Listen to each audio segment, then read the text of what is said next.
tunakuja kucheza katika mazingira ambayo tayari tunayajua, tayari tumeyazoea. Lakini kama haitoshi, timu inakuja kesho. Though hatutofanya mazoezi katika uwanja wa Amani, lakini tutafanya mazoezi katika kiwanja ambacho kinafanana asili yake na uwanja wa Amani, ili wachezaji waweze kuzoea ile comfortability ya nyasi za uwanja wa Amani. Kwa hilo lisikutie mashaka. Uliza nini? Wageni nini? Mechi ya robo finali anauliza. Tulialika wageni wengi sana, jambo ambalo lilileta hamasa kubwa.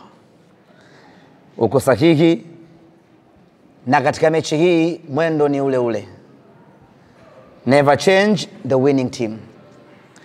Kwa hiyo basi, kwa kuwa mbinu ile ilitupa mafanikio makubwa hasa kwenye hamasa, maana yake tutaendelea kuitumia mbinu ile ile. Hii ni kusema ya kwamba tutaendelea kutangaza wageni ambao tutawaalika katika mchezo wetu wa tarehe 20. Tupiane subira, leo ndo kwanza Jumanne. Swali moja kutoka hapa visiwani Zanzibar. Kaka mkubwa anauliza, kwa nini vilabu vya Tanzania hamui kitu kimoja napocheza na vilabu vya nje? Na huyu bwana anauliza anaonekana ni mzalendo sana, kwa sababu ameuliza hili swali kwa uchungu.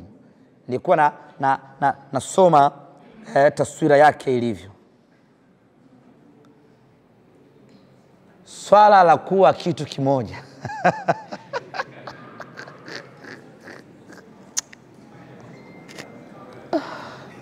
Mungu. Ili bwana naomba nisilijibu, kwa sababu mimi nina imani yangu juu ya swala la kitu kimoja. Kwa hiyo nisingalijibu hapa ikahesabika kama ni msimamo wa klabu.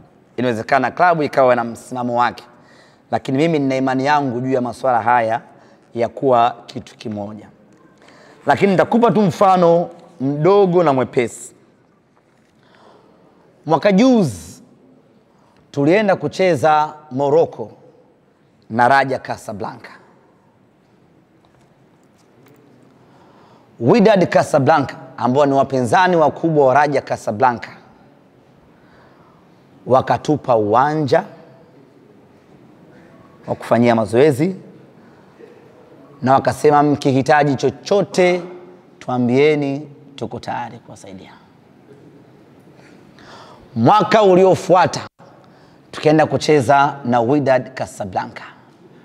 Raja wakafanya hivyo hivyo. Umeelewa umepata concept Kwa hiyo kwa hapa nyumbani Tanzania kuwa kitu kimoja naomba nisiijibie, lakini huko nje haya mambo yanafanyika kwa namna hiyo. Yes. Zamalek ukienda kucheza na Al Ahly, Zamalek wanajitanabaisha kabisa, wafungeni hao. Yote kwa yote, huu ni ushindani. Kwa hiyo lazima watu washindane.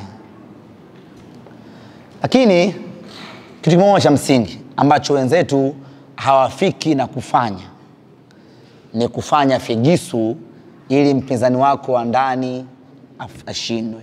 Hiyo wenyewe huwa hawafanyi. Anakuambia tu bana mfungeni yule, yeye anakazake pembeni.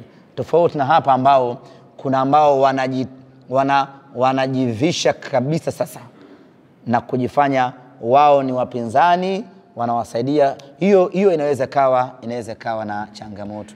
Kwa hiyo majibu yangu hayo naomba ushiriki nayo, ila tukitoka hapa nitakwambia mimi nina mtazamo gani kuhusiana na kuwa kitu kimoja. Usiandike lakini.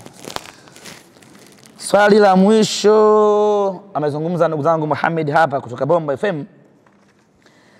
Anasema mmezoea Benjamin Mkapa, leo mnakuja Amani, amuoni kuna kitu kinapungua kwenye timu yenu? Nadhani nimeelezea vizuri hili hapo awali, lakini niseme tu, Simba ni Simba. Simba wa Serengeti ndio Simba wa Mikumi, na ndio Simba wa Selu, na ndio Simba wa Tengeru, ndio Simba wa everywhere. Yani huwezi kukutana na Simba ukasema huyu ni Simba wa Serengeti hawezi kunidhuru. Simba wa hivyo hayupo. Na kwa Simba hii, Afrika yote iko mkononi mwetu. Popote tunapoenda, sisi tunatamba na kutawala. Sembuse hapa Zanzibar, nyumbani kwetu kabisa, tunaelewana hadi lugha. Kwa sisi tuko nyumbani, hatuna mashaka na Zanzibar, hatuna mashaka na amani, na yote ambayo tulipanga kuyafanya Benjamin Mkapa, tutayafanya hapa Amani bila mashaka ya aina yeyote yale. Na mbuzi tutasafirisha. Faruk Karim, kwa heshima yako tu, ulishakataa mwanzoni, una swali? Ndio. Nalo linahusiana na amani, utulivu na ustaarabu katika mchezo wetu wa nusu finali. Wako watu wenye nia ovu ambayo wamekuwa na mipango kadhaa ya kuihujumu Simba ionekane ni timu yenye watu ambao ni wakorofi, ni timu ya wafanya vurugu, ni timu ya watu ambao hawana maana kwenye mechi za CAF, ili tuweze kuadhibiwa na CAF, kufungiwa kutoenda uwanjani. Kwenye mechi yetu na Al Masry, kila mmoja alishuhudia dakika za mwishoni kuna mtu mmoja alivamia uwanja, lakini kabla hajatimiza dhamira yake aliyokusudia alizuiliwa. Sasa basi, mtu yule baada ya kumwangalia kwa kina, hakuwa shabiki wa Simba, ni mtu ambaye alikuwa na ajenda yake ambayo aliingia nayo uwanjani, na ajenda yake ni kuichafua taswira ya Simba Sports Club ambayo imekuwa na taswira chanya ya mashabiki bora. Sasa kuelekea mchezo wetu wa tarehe 20, kila mwana Simba awe mlinzi wa mwana Simba mwenzie. Kabla mtu hajafanya chochote, wewe ambaye umekaa pembeni utakuwa unamuona, wewe ndio uwe mtu wa kwanza kumdhibiti huyo mtu. Baada ya hapo utaita usaidizi wa askari kwenda kusaidia zaidi. Tusikubali mtu yoyote atuchafulie taswira yetu ambayo tumehangaika kuijenga kwa miaka mingi. Na sisi bado tuna mchezo mmoja wa fainali mkononi. Kwa hiyo hatuko tayari kwa namna yoyote ile kuicheza fainali bila kuwa na mashabiki. Kwa hiyo ukimwona mtu anajiandaa, ana mpango wa kushuka uwanjani kuja kufanya vurugu, wewe anza naye kumdhibiti huko juu, alafu askari watakuja kukusaidia kumdhibiti zaidi. Ukimwona mtu anajiandaa kurusha kitu, au kafanikiwa kurusha kitu, au kuwasha kitu, hakikisha unamshikilia huyo mtu mpaka askari wanapokuja kutoa usaidizi wa kisheria. Kwa hiyo ndugu zanguni wana Simba, sisi wenyewe kwa wenyewe tuwe walinzi ili kulinda hadhi na heshima ya klabu yetu ya Simba Sports Club. Kumbukeni, tupo kwenye uangalizi wa CAF.